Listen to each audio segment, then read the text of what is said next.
Howdy everybody.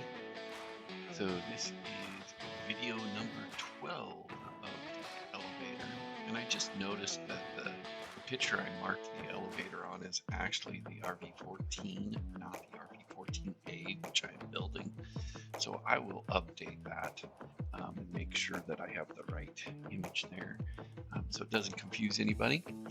But in this video I'm working on the elevators, attaching the ribs, finishing up attaching the ribs, which we kind of did the other elevator in the last video, and then this is the left elevator, the one with the trim tab, attaching the ribs together here, and then you'll see me put the front spar that has the counterbalance weight on both of them.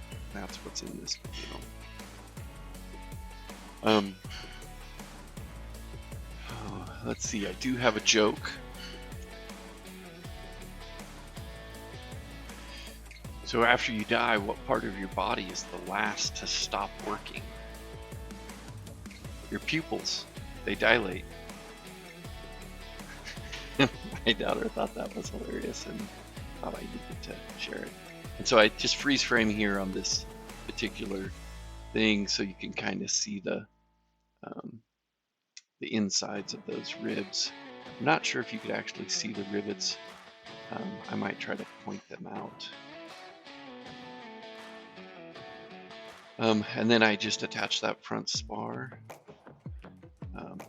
Cleco it all in, make sure it's all lined up, make sure it all fits together the way it's supposed to fit together.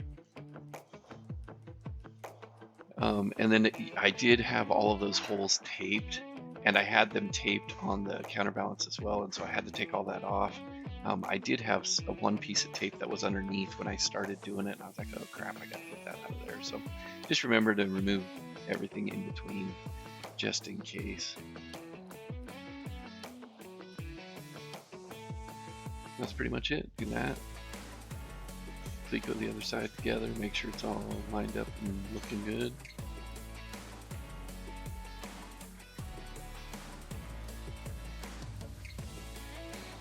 And if you notice, the horn there is to the kind of the left side of the video.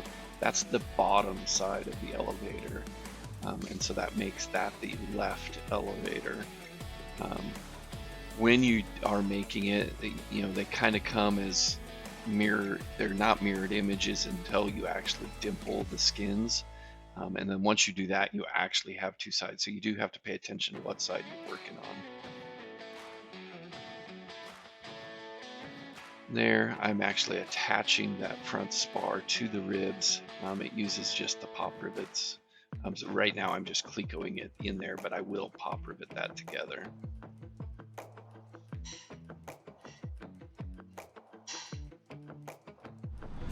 Okay.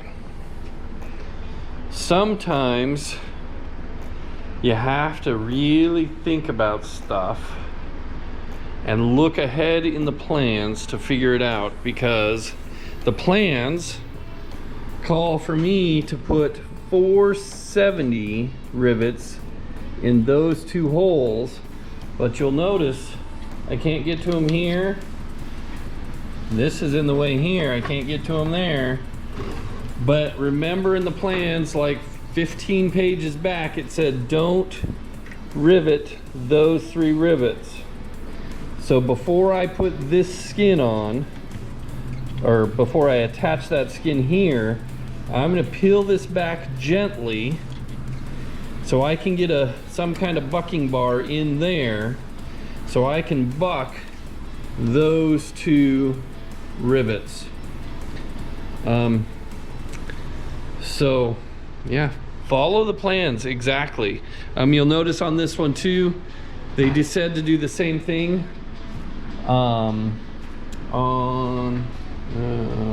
I forget? Nope, they didn't, because that other side, over on the other side over here, that guy gets the LP4 rivets. So those are pop rivets on this side.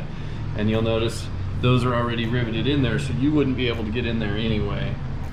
I guess technically you could go in through the top if you wanted to, you could do that. But that was interesting. It took me a while. I had to think about that. So that's why those 3 didn't get done. It's so I can get in there and do those 470 rivets right there. So that's how it works. So there I am, pop riveting that front spar to the ribs that are inside the skins there. There's 3 or 4, I forget how many there are on that front spar. I think there's 3. So you just kind of make sure they're all hooked in there and you're good to go.